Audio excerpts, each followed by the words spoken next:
So then let's consider first of all, what is a mind in the grip of vicious circles?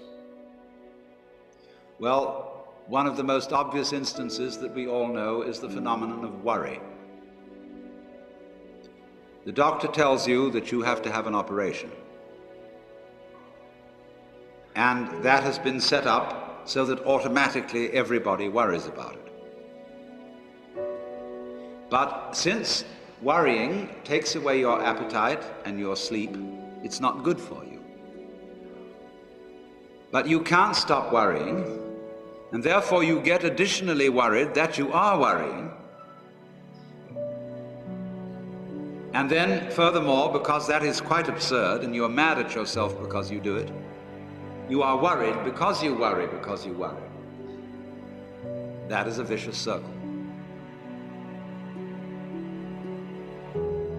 So now, can you allow your mind to be quiet? Isn't it difficult? Because the mind seems to be like a monkey, jumping up and down and jabbering all the time. Once you've learned to think, you can't stop. And an enormous number of people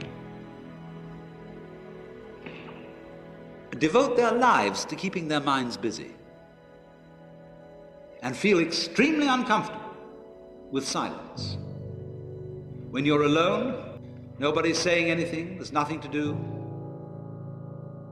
There's this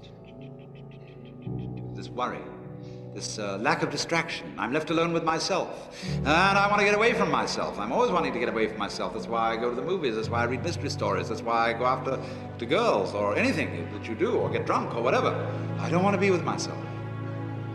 I feel queer. So, well, why do you want to run away from yourself? What's so bad about it? Why do you want to forget this? Why do you want to become yourself? Because you are addicted to thoughts. This is a drug, a real dangerous one. Compulsive thinking, going on and on and on and on and on all the time. It's a habit. So there's a difficulty about stopping that activity. And you really have to stop it if you want to be sane. Because if I talk all the time, I don't hear what anyone else has to say. Then I'll end up in the situation of having nothing to talk about but my own talking. Or so in exactly the same way, if I think all the time, I won't have anything to think about except thoughts. So in order to have something to think about, there are times when you simply must stop thinking. Well, how do you do that?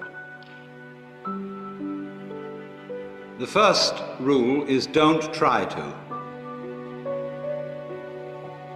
Because if you do, you will be like someone trying to make rough water smooth with a flat iron. And all that will do will stir it up.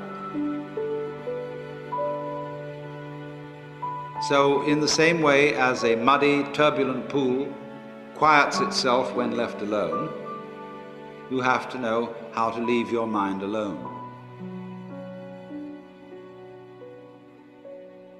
It will quiet itself.